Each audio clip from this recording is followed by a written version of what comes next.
Assalamualaikum warahmatullahi wabarakatuh. Terima kasih kepada Bapak Ibu Guru SMA Negeri 1 Labuhan Ratu yang telah memberikan waktu untuk melihat video ini.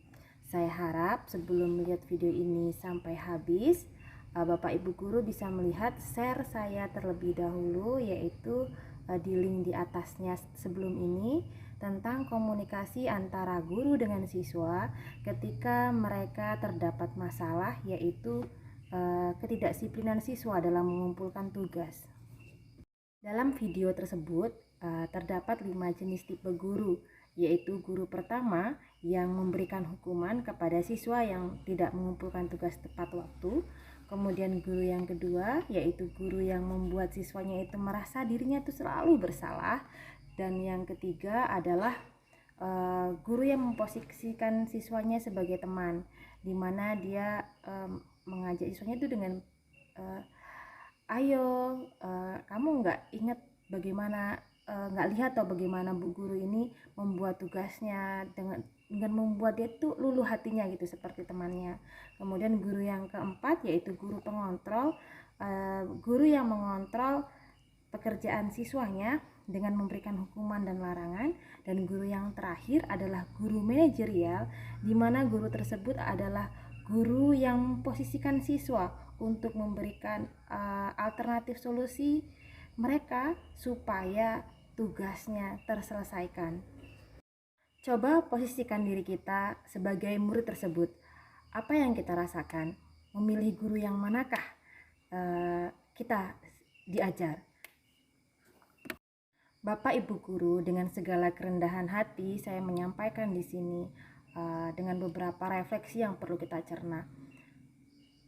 Apakah kira-kira dengan kita memarahi siswa kita dengan banyak bersama-sama dengan guru yang lain, memarahi mereka ketika mereka memiliki kesalahan, apakah itu akan membuat siswa kita itu menjadi lebih baik? Apakah dengan memarahi mereka akan menciptakan anak itu mengerjakan tugas dari hati nurani mereka sendiri, bahwa tugas itu adalah tanggung jawab belajar mereka? Kemudian apakah dengan memarahi mereka itu akan membuat dia itu hanya disiplin di setiap semua mata pelajaran, atau hanya di pelajaran kita saja ketika mereka itu takut? Dan dengan memberikan kontrol sebuah hukuman ataupun reward bagi siswa, kontrol hukuman bagi siswa yang melanggar dan kontrol reward bagi siswa yang menunjukkan ketaatan kepada kita, apakah itu akan benar-benar membuat mereka itu disiplin dari secara permanen, ataukah hanya sebentar saja? Dan perlu kita ketahui bahwa sesungguhnya nilai rapot itu juga merupakan bisa menjadi hukuman, bisa juga menjadi penghargaan kita kepada siswa. Bapak Ibu Guru yang saya hormati, pendidikan adalah menuntun murid kita untuk menjadi manusia yang bahagia dan selamat, baik sebagai manusia maupun sebagai anggota masyarakat.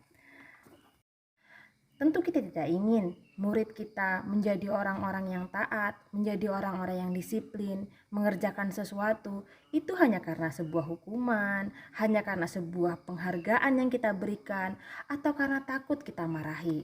Maka pembentukan disiplin, tanggung jawab seorang anak atau karakter seorang anak, karakter apapun itu, tanggung jawab seperti yang disebutkan seperti dalam tujuan pendidikan Indonesia, yaitu profil pelajar Pancasila yang beriman dan bertakwa kepada Tuhan Yang Maha Esa dan berakhlak mulia, gotong royong, mandiri, berpikir kritis, kreatif, dan berkebinekaan global, itu tidak dapat dicapai dengan hanya memberikan hukuman, kemudian memberikan penghargaan, dan memberikan ancaman kepada siswa-siswa kita. Itu membutuhkan sebuah pembiasaan yang dilakukan secara terus-menerus dengan tidak mengintimidasi perasaan murid kita, karena mereka sesungguhnya membutuhkan yang namanya merdeka belajar. Merdeka belajar yang sesungguhnya adalah di mana pembelajaran yang kita berikan itu memihak kepada siswa yang memperhatikan tumbuh dan kembangnya sesuai dengan kodratnya. yang dimana setiap siswa itu memiliki keunikan antara satu dengan yang lain. Tentu siswa A berbeda dengan siswa B dan berbeda dengan siswa C. Maka kita sebagai pendidik harus memperhatikan kodrat setiap anak supaya kita tidak seperti menanam jagung dengan menggunakan ilmu menanam padi. Kembali lagi kepada tujuan kita awal, yaitu ingin supaya anak-anak kita itu mengerjakan sesuatu karena memang dia sudah tumbuh karakter tersebut dari dalam hatinya. Maka kita perlu menumbuhkan motivasi-motivasi intrinsik dalam jiwa anak kita, anak didik kita, sehingga karakter-karakter baik itu tumbuh dari dalam hati mereka sendiri. Pembiasaan budaya baik atau budaya positif di sekolah dapat dilakukan dengan beberapa cara. Yang pertama adalah dengan kesepakatan kelas. Yang kedua adalah dengan pembiasaan positif, baik itu melalui kegiatan maupun terdapat dalam poster-poster yang terpampang di sekolah. Kemudian dengan menggunakan kontrol guru. Untuk yang ketiga kontrol guru, dan yang keempat adalah dengan menggunakan disiplin positif. Apa itu kesepakatan kelas? Kesepakatan kelas adalah kesepakatan antara murid dengan guru. Guru di sini bisa guru pengampu mata pelajaran atau guru mapel, bisa juga guru dalam posisi wali kelas, atau antara kepala sekolah dengan guru. Kenapa saya sebutkan kepala sekolah dengan guru? Karena sesungguhnya yang membutuhkan pembiasaan budaya positif bukan hanya siswa atau murid, tetapi guru juga memerlukan itu. Karena tentulah kita bukan manusia yang sempurna, di mana guru juga masih bisa melakukan kesalahan-kesalahan yang berakibat kepada ketidakdisiplinan atau karakter buruk guru tersebut. Kesepakatan kelas bukan berisi perintah atau larangan guru terhadap murid, melainkan ini adalah berisi cara yang diajukan oleh murid untuk menggapai kelas impian mereka sendiri. Cara-cara ini berisi ajakan-ajakan positif. Contoh, kami siswa dan guru akan saling menghargai. Maka jika ada siswa yang tidak mengerjakan tugas, itu artinya dia tidak menghargai guru, berarti dia sudah melanggar poin ke-1. Nah, di sini ada berisi ajakan-ajakan dengan kalimat positif. Atau bisa seperti ini, kami akan giat belajar. Maka jika siswa itu mengantuk, dia juga sudah melanggar kesepakatan kita sebenarnya. Nah, bagaimana jika siswa itu melanggar? Atau apakah kita tadi kan tidak berisi larangan atau tidak berisi sebuah hukuman kan? Maka apa yang bisa dilakukan kita sebagai guru? Nah, di sini kita sebut ada dua hal yang disebut dengan posisi kontrol guru dan disiplin guru. Posisi kontrol guru adalah memosisikan guru pada siswa itu sebagai apa? Seperti yang saya sebutkan di awal tadi, ada 5 posisi kontrol guru. Maka sebaiknya kita memosisikan diri sebagai manajer bagi siswa. Kita sebaiknya mendiskusikan, memanggil siswa tersebut yang melanggar tadi, kemudian berdiskusi dengan siswa tersebut. Kenapa Anda melakukan kesalahan ini? Terus apa solusinya supaya siswa tersebut bisa kembali menyepakati kesepakatan yang kita awal tadi, yaitu kesepakatan kelas yang biasanya dilakukan di awal tahun pembelajaran ataupun di awal semester. Supaya misal giat belajar, nah ketika dia ditemukan sedang mengantuk, maka kita bisa panggil, gimana, apa sebabnya kamu mengantuk, gimana supaya kamu tidak mengantuk. Itu adalah posisi manajerial guru, posisi kontrol guru.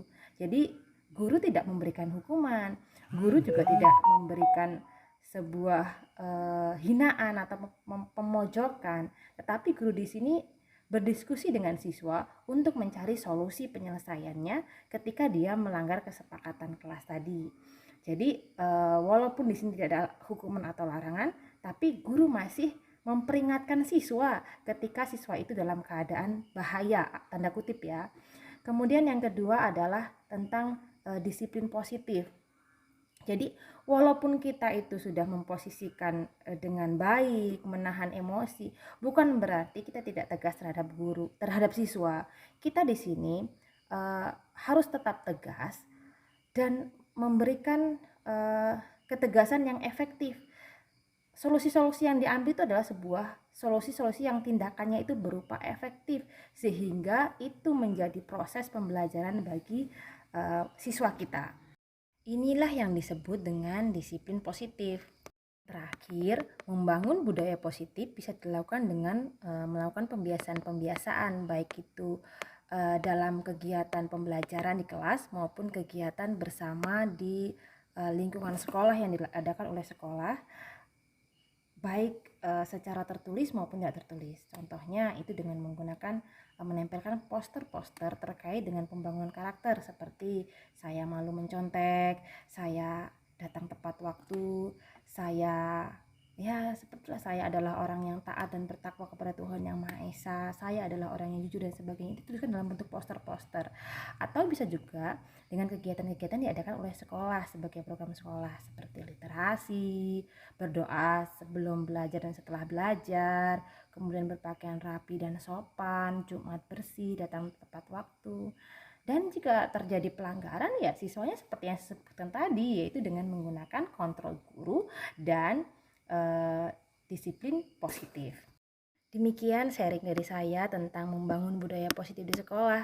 Semoga menjadi ilmu yang bermanfaat bagi kita semua, dan saya mohon maafnya jika ada kesalahan yang saya sampaikan di sini. Saya akhiri. Wassalamualaikum warahmatullahi wabarakatuh.